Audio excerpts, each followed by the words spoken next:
Welcome to Start to Finish Motherhood, a podcast for those thinking or already single mothers by choice, just looking for practical advice for navigating life's relationships. When you decide to have children on your own, it doesn't mean that you're completely alone. I'm Aisha Jenkins, and I'm partnering with you every step of your journey. Wow, what a flashback. This episode is focused on traveling with kids as a single mother by choice and how far I have come since that episode. Now that it's 2026, let me tell you. So I did absolutely plan to take my children to Bali, Indonesia, once they got older. So they happened to arrive at the age where I felt comfortable traveling with them in 2024. We did a trial run to Florida to visit some friends. So we traveled, we'd done road trips before, and so this was going to be our big trip. I had left a job. I needed a palate cleanser. I needed a hard reset. And so we were going to Bali until I spoke to my friend. And he intervened and said, "Well, if you like Bali, you'll love Sri Lanka." And just like that, the seed was planted. And then he went further to say that he would meet us in Sri Lanka toward the tail end of our trip, which had me over the moon. So I shifted plans. We sat down and we planned a 21-day trip to Sri Lanka. I am putting the link to those episodes in the show notes below, but it was an amazing trip. It was what I needed. It was what the children needed. It just took us out of our standard routine. I got to introduce the children to international travel the way I like to do it. And for those who don't know, the way that I like to travel, especially internationally, one, I don't like to be rushed, but I like to go and see some touristy things, but I also like to get a insider's view of the country. And so Sri Lanka is a small country. So I'd say that we probably got to see half the country over those 21 days. But like I said, the details are in the episodes below. But we absolutely did it. And I traveled the way that I like to travel. I made sure I think we had two suitcases, one for checked luggage and then one to take on the plane. The kids each had their backpacks that had their tablets, so we were all set. I vacuum sealed everything. So each of us had our own separate vacuum sealed bag of our belongings within the larger suitcase. And so it was an amazing trip. We met up with friends. We had good food. The children, it's a core memory for the kids. But here are my thoughts, the tips and tricks on traveling with kids. And I will say that this episode stood the test of time.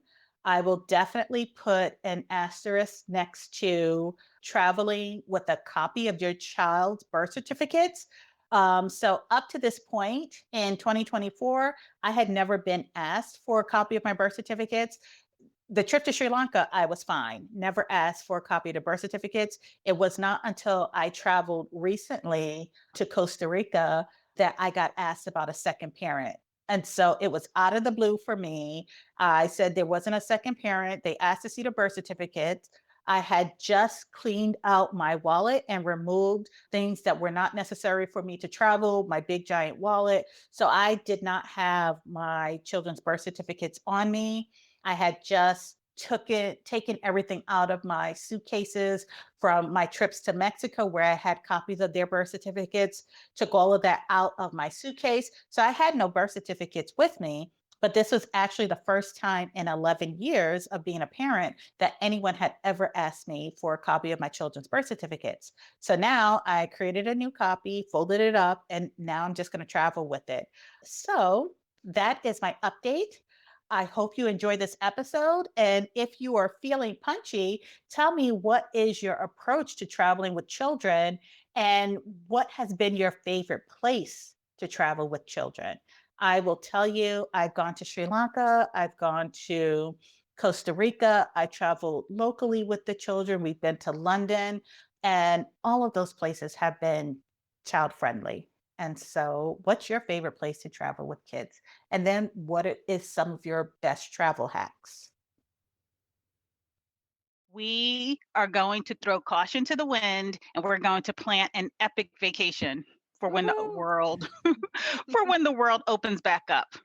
Not really, but we're going to reminisce about travel. And can I just say, I miss travel. Me I miss too. it. Was actually just 2 years into traveling with my eldest daughter when the pandemic hit. We'd taken a trip to Jamaica. We'd gone to Club Med in Florida. We'd done some short weekend trips. I had built up my confidence with traveling. With the new baby, she was just turning like 1.5. And so I felt confident enough to go ahead and plan a cruise vacation for the summer. We put down our down payment, and just as we were getting geared up to make the second big payment, the pandemic hit.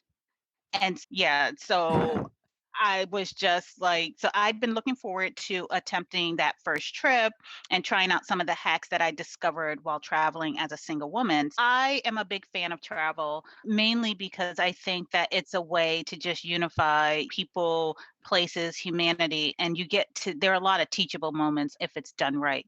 And I always wanted to be the first one to teach my girls about how you interact with the travel community, with the people you meet in a respectful, dignified way. And one of the trips that I can't wait to take them on is Bali. I fell in love with the country, the peace. If peace was a place, a word, a visual, it would be running through the rice fields in Bali. So I can't wait to take the girls there.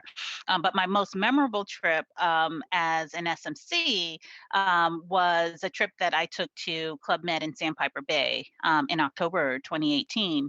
My daughter was just on the tail end of potty training, so she was good to go. And she was just such a good little traveler at that time. And I think she was about 3.5, if I have the math correct. And actually, both girls went with me on that trip. I was pregnant, Nice. very early pregnant at the time. I had a positive home pregnancy test. I was just praying the whole time that this one stuck, but both girls were with me. And I think we just really enjoyed our time there. I traveled to meet up with some other SMCs, and it was just a really good time. They were relaxed and chilled. The kids got along. And I think what made that trip memorable was that it really cemented for me the type of vacation childcare that I needed in order for me to relax and enjoy my vacation. When my daughter was younger, I did take a trip to Jamaica and the kids had a nanny, but having to work that nanny relationship around the different breaks that they needed just did not work for me. It just felt really disjointed. And I don't know why I thought, I don't have a nanny. I've never wanted a nanny in my real life. Why would a nanny suddenly work in my vacation life, right? And Sandpiper Bay had a kids club. And it was just like dropping the kids off at daycare, dropped her off and almost forget about it. But the staff was really good and the kids had their own vacation. Like my daughter had a ball. She was doing adventures that I never thought, like she did the tightrope where you are The zip on that line? swing in the air Oh. where you got to let go and then catch and release.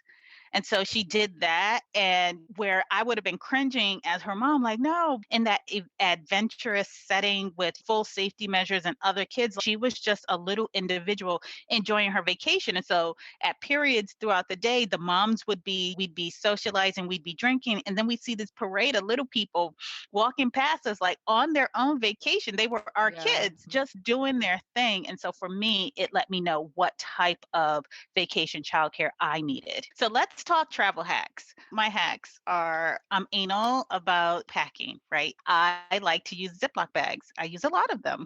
They come in various sizes, like the gallon, the quart size. It's also cathartic, therapeutic, right? So I'm packing the bags, I roll out the air, everything lays flat. With the big jumbo size Ziploc bags, I can separate out their clothes from mine. So they get their own big Ziploc bag that's got a handle. So I can pack it throughout the week. And I can pack liquids and creams, have their own little Ziploc.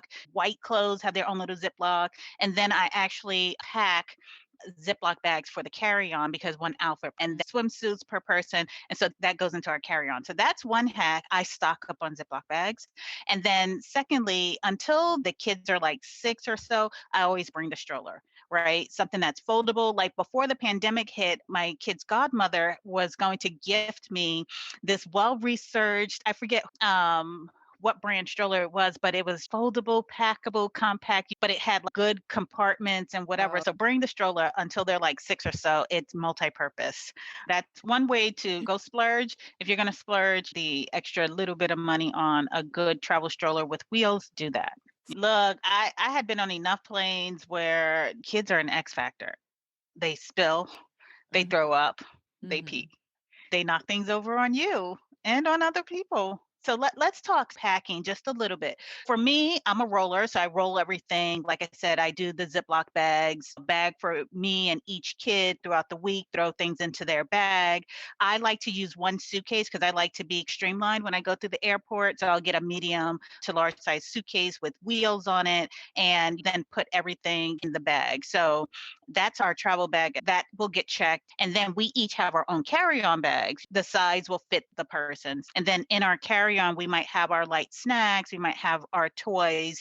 Each kid will have their tablet, their activities. And then for me, I have the bag that will have our change of clothes. It will have anything that's too heavy, the extra snacks, the hand sanitizers and all those baby wipes and all that stuff. And then I carry a crossbody bag so that I have our travel documents accessible. So each of us, our carry-on is a backpack carry-on. So keep hands free to wrangle little kids who've gone wayward and things like that. I must have heard about it in the SMC community because once I started traveling with my daughter, I actually keep a copy of her birth certificate in my wallet. And I keep it separate from the copies of our passports that I keep just in case we lose our passports. All right. Tips for navigating long trips, international travel, and the trips upwards of 6, 7, 8 hours.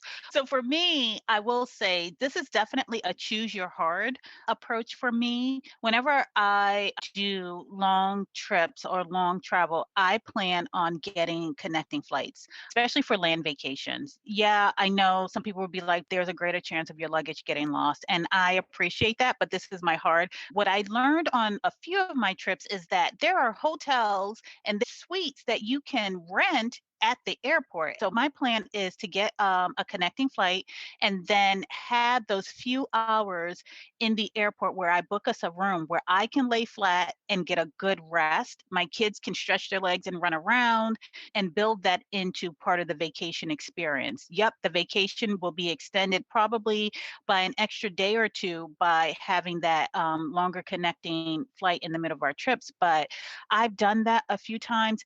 And it is just heavenly how my patience and my perspective changes for the next leg of the trip if I get to lay flat and rest. I am going to inchworm my way into traveling with the kids. I think prior to the pandemic, some of the Florida SNCs, we were also planning to go back to Sandpiper Bay. And I think that I want to revisit that again because right now I know whatever vacation I take, I need to be able to relax and actually just get rest. This actually felt like a mental vacation for me. Thank you again for tuning in.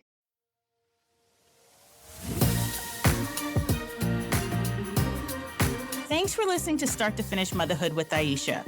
If you want to keep the conversation going, follow Start to Finish Motherhood on Instagram or email me at aisha@starttofinishmotherhood.com.